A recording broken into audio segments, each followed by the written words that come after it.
അതിലൊന്ന് ക്യാൻസർ രോഗപ്രതിരോധമായിരുന്നു, മറ്റൊന്ന് ജീവിതശൈലി രോഗങ്ങളുടെ പ്രതിരോധമായിരുന്നു. അപ്പോൾ ഇതിനെ എങ്ങനെയാണ് നമുക്ക് ഈസി ആയിട്ടൊരു കെട്ടിടം കെട്ടുന്നത് പോലെയോ അല്ലെങ്കിൽ ഒരു ചികിത്സാ സൗകര്യങ്ങൾ ഒരു റോബോട്ടിക് സർജറിക്ക് വേണ്ടി പണം അനുവദിച്ചു, അപ്പോൾ അത് പ്രയാസമുള്ള കാര്യങ്ങളാണ് ഒരു സർക്കാരിനെ സംബന്ധിച്ചിടത്തോളം അതിന് പണം കണ്ടെത്തുന്നത്. ഞാൻ പറഞ്ഞത് അത്ര അതിനേക്കാളും വളരെ വളരെ ദുഷ്കരമായിട്ടുള്ള ഒന്നായിരുന്നു. എങ്ങനെയാണ് ഇത് ഇഫക്റ്റീവായിട്ട് നമ്മൾ നടപ്പിലാക്കുക എന്നുള്ളത് സംബന്ധിച്ച്. അപ്പോൾ അങ്ങനെയാണ് 2 വർഷം മുൻപ് നമ്മൾ ജീവിതശൈലി രോഗങ്ങളുടെ പ്രതിരോധത്തിന് വേണ്ടിയിട്ടുള്ള ഒരു ക്യാമ്പയിൻ ആരംഭിച്ചു. എങ്ങനെയാണ് ആളുകളെ എൻകറേജ് ചെയ്യുക? 30 വയസ്സിന് മുകളിലുള്ള മുഴുവൻ ആളുകളും വർഷത്തിൽ ഒരിക്കലെങ്കിലും പരിശോധന നടത്തണം, ജീവിതശൈലി രോഗങ്ങളുടെ പരിശോധന നടത്തണം. അപ്പോൾ നമ്മൾ ആരോഗ്യ പ്രവർത്തകരെ ട്രെയിൻ ചെയ്യുന്നു. ഒരു ആപ്പ് രൂപീകരിച്ചു, ശൈലി ആപ്പ്. വീട് വീടാനന്തരം ആശമാർ പോയി കുറേ ചോദ്യങ്ങളുണ്ട്, ഇപ്പോൾ 10-60 ഉണ്ട്, നമ്മളത് കുറച്ചുകൂടി കുറയ്ക്കാനായിട്ട് ശ്രമിക്കുന്നുണ്ട്. അപ്പോൾ ആ ചോദ്യങ്ങൾ അവിടെ പോയി രോഗമുള്ളവരെ കണ്ടെത്തുന്നു, രോഗം വരാൻ സാധ്യതയുള്ളവരെ കണ്ടെത്തുന്നു, അവരെ പ്രേരിപ്പിക്കുന്നു ആരോഗ്യ കേന്ദ്രങ്ങളിലേക്ക് എത്തണമെന്ന്. 2 വർഷത്തെ സർവേ നമ്മൾ പൂർത്തിയാക്കി. 3ാമത്തെ ബഹുമാനോടെ മുഖ്യമന്ത്രി ജനുവരി 1-ാം തീയതി ലോഞ്ച് ചെയ്തു, സർവേ ആരംഭിച്ചിരിക്കുകയാണ്. അപ്പോൾ നമ്മൾ കണ്ട കാര്യം, കേരളത്തിൽ രക്താതിസമ്മർദ്ദമുള്ളവരുടെ എണ്ണം വലിയ രീതിയിൽ വർദ്ധിക്കുന്നു.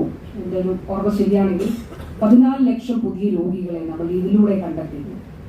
അതുപോലെ പ്രമേഹമുള്ളവരും ഏതാണ്ട് 10 ലക്ഷത്തോളം ആളുകളെ, പുതുതായി രോഗമുള്ളവരെ കണ്ടെത്തി. ഹൃദ്രോഗം, ക്യാൻസർ, നമുക്കെല്ലാവർക്കും നിങ്ങൾ പറഞ്ഞു തരുന്നത് പോലെ, നിങ്ങൾ പറയുന്നത് പോലെ, നമുക്കറിയുന്നത് പോലെ നമ്മൾ വളരെ എഡ്യൂക്കേറ്റഡ് ആണ്, നമുക്ക് വലിയ ആരോഗ്യ ബോധ്യങ്ങളുണ്ട്. അതുകൊണ്ടാണല്ലോ നമുക്ക് ഹെൽത്ത് സീക്കിംഗ് ബിഹേവിയർ നന്നായിട്ടുള്ളത്.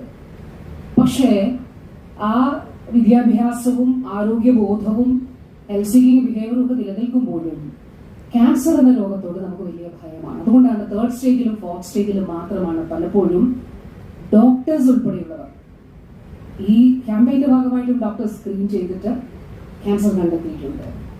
പല അനുഭവങ്ങൾ നമ്മുടെ എല്ലാം നമുക്കൊക്കെ അറിയുന്നവരുടെ കാര്യത്തിലുമുണ്ട്. എനിക്കിത് വരില്ല, എനിക്കതായിരിക്കില്ല, അല്ലെങ്കിൽ എനിക്ക് സമയമില്ല എന്നുള്ളതുകൊണ്ട് നമ്മൾ എപ്പോഴും നെഗ്ലക്ട് ചെയ്യും. ഒന്നുകിൽ നെഗ്ലക്ട് ചെയ്യും, അല്ലെങ്കിൽ ഭയം.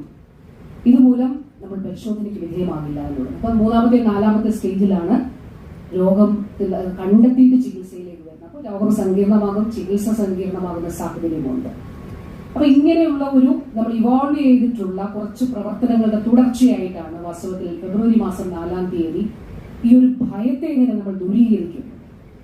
അപ്പോ അതിന് തീർച്ചയായിട്ടും സ്ക്രീനിങ് നടത്തണം. സ്ക്രീനിങ് നടത്തണമെങ്കിൽ നമ്മുടെ തൊട്ടടുത്തുള്ള സംവിധാനങ്ങളിലേക്ക് സ്ക്രീനിങ് സംവിധാനം വരണം. എന്റെ തൊട്ടടുത്തുള്ള ആരോഗ്യ കേന്ദ്രത്തിൽ പോകാൻ എനിക്ക് വലിയ മടി കാണില്ല, അല്ലെങ്കിൽ ഒരു ഗ്രൂപ്പായിട്ട് ചിലപ്പോൾ സ്ക്രീനിങ് നടത്തണമെങ്കിൽ എനിക്ക് മടി കാണില്ല. അങ്ങനെയുള്ള ഒരു ചർച്ചകളിൽ നിന്നാണ് വാസ്തവത്തിൽ നമ്മളൊരു ക്യാമ്പയിൻ ആരംഭിച്ചത്.